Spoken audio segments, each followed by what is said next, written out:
Bom dia a todos ou boa noite. Ah, Traremos uma mensagem hoje baseada no personagem João Batista. João Batista é um dos personagens mais importantes, e profundo das Escrituras. E nós iremos hoje trazer uma mensagem nos baseando em sua vida. Não há dúvida de que João Batista é uma das figuras mais intrigantes e ao mesmo tempo mais luminosa, podemos assim dizer, das Escrituras. Um homem diferente de todos, cheio de humildade e também ousadia. Um homem que rompeu e quebrou os paradigmas religiosos de sua época. Ao invés da centralidade do templo e da cidade de Jerusalém, ele escolheu viver no deserto. Suas vestes eram diferentes, a sua alimentação era diferente. João vestia-se com peles de camelo e alimentava-se com gafanhotos e mel silvestre. Seu estilo de vida incomum e também a sua mensagem desafiava a sua geração.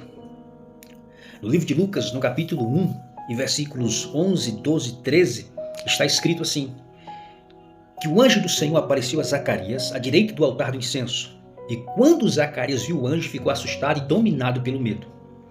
O anjo, porém, lhe disse: não tenha medo, Zacarias, pois a sua oração foi ouvida. E Isabel, a sua mulher, dará a você um filho, e você lhe porá o nome de João. No verso 15 do mesmo capítulo diz: porque será grande diante do Senhor, um anjo fazendo uma referência a João, e será cheio do Espírito Santo desde o ventre de sua mãe. No versículo 76 do mesmo capítulo diz: e tu, menino, serás chamado profeta do Altíssimo, porque procederás do Senhor, preparando-lhe o caminho. Bom, nesta reflexão eu quero abordar pelo menos 4 características que fazem de João um necessário e grande exemplo a ser seguido. Por isso o tema da nossa reflexão, da nossa mensagem é João Batista, um exemplo a ser seguido. Eu quero ver com você, primeiro, o estilo de João, em contraste com o estilo abordado pelos pregadores e profetas da atualidade. Eu quero fazer sempre essa comparação. Em segundo lugar, veremos a mensagem pregada por João, como as mensagens de hoje, mostrarei como elas são diferentes, se diferem muito da mensagem pregada por João. Terceiro, veremos também o principal objetivo de João e os objetivos dos que se auto-intitulam pregadores, profetas e ministros da atualidade. E por último, veremos a coragem e a ousadia de João, um homem que não abria mão da verdade, mesmo que isso lhe custasse a vida, diferente dos de hoje, que por qualquer coisa banal, negam a verdade, abrem mão da verdade. Então, nós veremos ou caminharemos nesse sentido, usaremos João como referência, e fazendo esse contraste com esta geração de pregadores da atualidade. Bom, a pessoa de João Batista, antes de surgir na história do Novo Testamento, a sua vida e ministério já são anunciados. Podemos ver isso no Antigo Testamento. Isaías e Malaquias anunciaram João como a voz que clamaria no deserto e prepararia o caminho do Senhor. Agora preste atenção. Para que o nascimento de João fosse possível, precisou-se da intervenção divina, visto que seus pais Zacarias e Isabel já eram avançados em idade. Além do mais, Isabel era estéril. Por meio de Gabriel, Deus anuncia a Zacarias, enquanto este se via no templo, que mesmo contra todas as possibilidades e em idade avançada, ele e Isabel teriam um filho. O anúncio do nascimento de João trouxe não só alegria, mas criou-se grande expectativa de quem seria esta criança. E aqui eu abro um parêntese e faço a seguinte pergunta: por que se gerou tanta expectativa com o anúncio do nascimento de João? Com certeza, naquele dia, muitas outras mulheres souberam que também estavam grávidas. Mas em relação a Isabel, sua gestação era diferente em muito das outras gestações das outras mulheres. Primeiro porque Isabel era idosa, o que já tornava difícil conceber, e para sacramentar como algo impossível de acontecer, Isabel também era estéril. Segundo, o anúncio angelical Realmente eu não sei como as mulheres sabiam que estavam grávidas naquele tempo, mas com certeza elas não eram avisadas por um anjo.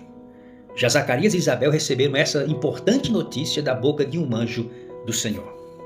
Terceiro, outra grande particularidade que podemos ver do anúncio do nascimento de João é que nenhum pai é condenado a ficar mudo por duvidar do nascimento do filho, mas Zacarias o foi. Como sinal de que as palavras do anjo eram verdadeiras, Zacarias foi sentenciado a ficar temporariamente mudo até que o menino nascesse. E é claro que isso gerou uma grande expectativa, pois Zacarias entra no santuário, para fazer os seus trabalhos, para ministrar, falando normalmente, mas quando sai não consegue dizer nenhuma só palavra. E 4, não podemos esquecer que com o nascimento de João Batista se encerraria 4 séculos de total silêncio de Deus. Um período onde Deus não se manifestou através de nenhum profeta. Um tempo onde Deus se manteve em silêncio, mas com a vinda de João, esse silêncio seria quebrado e Deus voltaria a falar com o seu povo. Podemos ver em Lucas capítulo 1 que após o cântico de Zacarias, o evangelista Lucas encerra a narrativa do capítulo 1 com as seguintes palavras. O menino crescia e se fortalecia em espírito e viveu nos desertos até o dia em que havia de se manifestar a Israel. É assim que o evangelista Lucas termina a narrativa do evangelho, do capítulo 1 do evangelho de Lucas. Não sabemos ao certo em que fase da vida de João ele foi para o deserto, mas não há dúvida de que João se retirou muito cedo para o deserto, adotando um estilo de vida simples e incomum.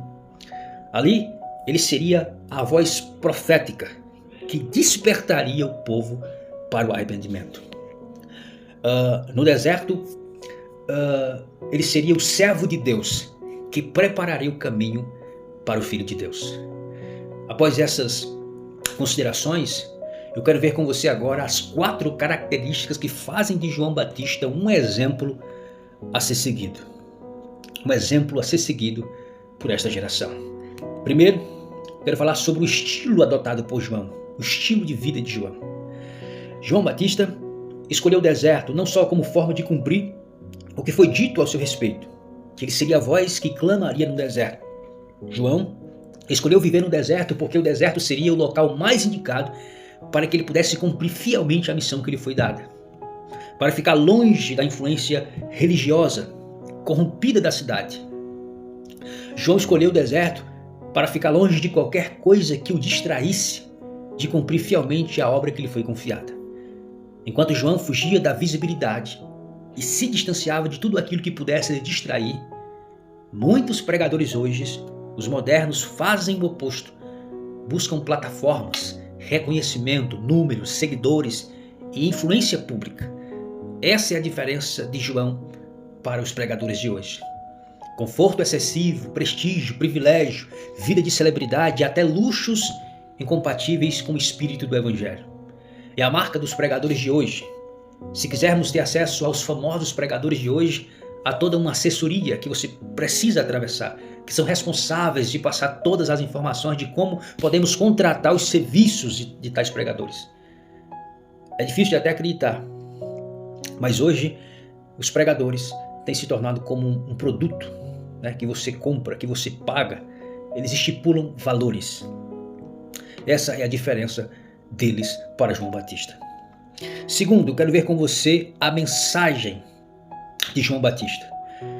João Batista não pregava aquilo que as pessoas queriam ouvir, mas aquilo que elas precisavam ouvir. João, com sua mensagem, levava seus ouvintes a perceberem que estavam perdidos e caminhavam para a perdição eterna, mas se arrependessem, crescem naquele que estava para chegar, sempre apontando para Jesus, receberiam o perdão dos pecados. A diferença dos pregadores de hoje é que muitos pregadores preferem mensagens confortáveis, motivacionais, que não confrontam o pecado nem transformam o coração.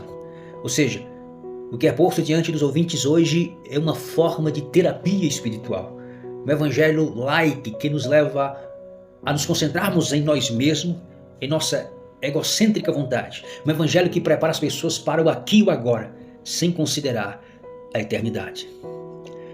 Agora, seguindo o exemplo de João, é melhor um evangelho duro que gere salvação do que um evangelho macio que não nos transforma.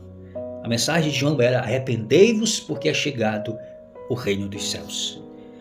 Terceira característica de João. João ele tinha um objetivo específico. O objetivo dele era priorizar a pessoa de Jesus. O coração de João pulsava, por um só propósito, que era fazer com que Cristo crescesse, com que Cristo seja visto. Seu ministério não girava em torno de uma imagem, voz, influência ou número de discípulos. João nasceu com um único e objetivo compromisso. E ele foi fiel a isso, apontar para a pessoa de Jesus. Como um grande farol que funciona como postos ou ponto de referência visual para que os navegantes saibam onde possam atracar ou saibam por que caminhos conduzir as suas embarcações, para chegar até a costa. João era essa referência, era como esse grande farol que orientava as multidões, que apontava as multidões ou que direcionava as multidões até a pessoa de Jesus. João foi muito cuidadoso e jamais permitiu que o seu estilo de vida ofuscasse a vinda de Jesus ou a vida do seu mestre. Quando duvidamos, ou quando dúvidas surgiam, ele tratava logo de dissipá-las, dizendo: eu sou apenas uma voz, e não sou digno de desatar nem as correias das suas sandálias. Irá nos faltar palavras se formos falar de como nós, que pregamos a palavra, gostamos de sermos vistos, aplaudidos. Às vezes falamos tanto de nós em nossas ministrações que não sobra espaço para falar da pessoa de Cristo. Ofuscamos a centralidade devida somente a Jesus. Nos esquecemos que tudo é por Ele e para Ele. O ministério não é para exaltar os homens, mas a pessoa de Cristo. Convém que Ele cresça e que eu diminua. E por último, veremos a coragem e ousadia de João Batista. Além de todas essas características, João Batista também é lembrado como um homem de coragem e ousadia. João Batista não negociava os seus princípios, ainda que isso significasse perder seguidores, mesmo que isso lhe custasse até mesmo a morte. João colocava a fidelidade a Deus acima da aprovação humana. João nos ensina que não precisamos ser aceitos, precisamos ser fiel. A covardia de hoje, nos tempos atuais, há uma tendência crescente de tentarmos suavizar opiniões, silenciar convicções e relativizar valores apenas para evitar conflitos, agradar os outros, manter status social ou simplesmente não parecer diferente. Muitas pessoas preferem ser aplaudidas do que ser verdadeiras. João Batista é com certeza um grande exemplo de fidelidade e compromisso, um exemplo necessário e urgente a ser seguido. E possamos olhar para João Batista, e percebemos essa grande necessidade que temos de voltarmos realmente a sermos como o Evangelho quer, a sermos como realmente quer, fiéis ao Evangelho.